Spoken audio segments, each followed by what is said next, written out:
everybody. I'm John Graden from johngraden.com. Let's talk a little bit about how to build self-confidence. And here's my take on self-confidence, because a lot has been written about self-confidence, a lot has been spoken about self-confidence. Here's my take on it. Imagine self-confidence is a positive number, say from 1 to 10. Self-doubt is a negative number in the opposite direction. So like a negative 10 would be extreme self-doubt. A negative 5 would be half, and then a negative 1 is you're kind of getting to that point. Then you go into the plus numbers where you have self-confidence. Plus 10 would be huge self-confidence. Our job is to move from the negative numbers of self-doubt that the vast majority of us have into the positive numbers of self-confidence. How do you do that?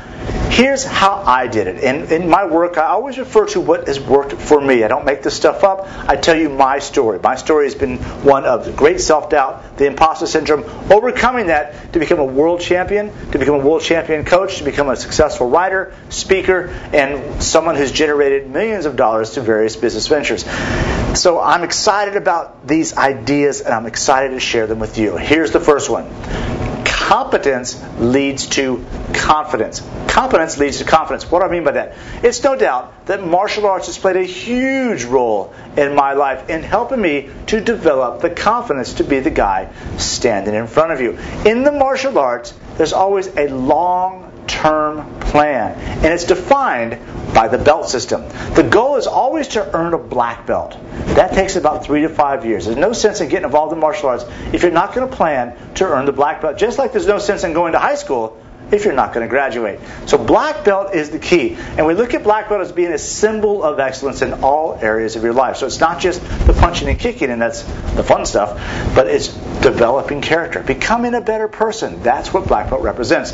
So in the martial arts, we have a belt system. It starts with white belt, and then it might be multicolored belt, gold, orange, green, blue, brown, black. In most cases, the darker the belt, the closer you're getting to black belt. So here's the point. With each belt obtained, your confidence grows because your competence grows. The better you get at it, the better you feel about it. The better you get at it, the better you feel about yourself. So let me ask you this. Where in your life are your belts?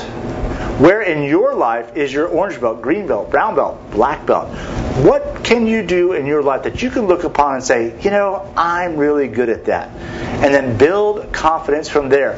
The key is this. You don't want to stay mired just in that area, but you want to use those victories as stepping stones for building confidence throughout your entire life. That's the key. For me, it was the martial arts. What's it going to be for you? How are you going to earn your black belt in life? I'm John Graden.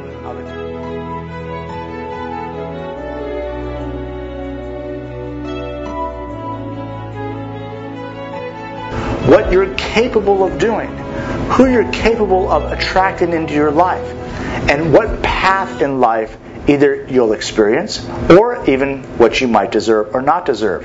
For instance, imagine this. The 5 guys born in 1974, one in Brooklyn, New York, one in Guadalajara, Mexico, one in Baghdad, Iraq, one in Beijing, China, and one in, Africa. We'll say Nairobi. Fast forward 20, 25 years, what are their models of the world? Each person will have a completely different model of the world because they have been programmed by their parents, their religious leaders, their community, their media to develop a model of the world. In fact, their model of the world will be so strong that some of them will actually kill each other for having a different model of the world. Here's another example. One of the most confused areas, I think, in all societies, particularly in the United States, is money. There's a number of others. We'll talk about money here as a great example. There's this idea that if you ask for money, or you pursue money, or you like to earn money, or you think that money is a good thing, that somehow you're a bad person. In other words, the model that you can kill each other for having a different model of the world. Here's a quick exercise to help you understand your programming. Number one question. Who were your primary programmers? Who are the people that influenced you in your life? Who are the primary programmers, brainwashers, or conditioners in your life? Who helped you form a model of the world? How did that model of the world serve them? Often if you have parents that are angry, that have struggled, they develop a negative model of the world. Well, obviously that model didn't work for them.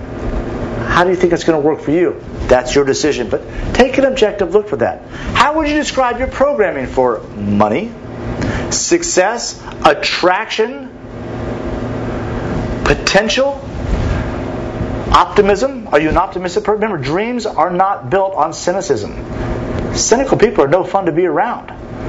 Pessimistic people are no fun to be around. Optimistic people are great to be around. You want to be an optimist. And finally, how has that programming served you? What hard evidence do you have that it's worked for you? Are you spinning your tires?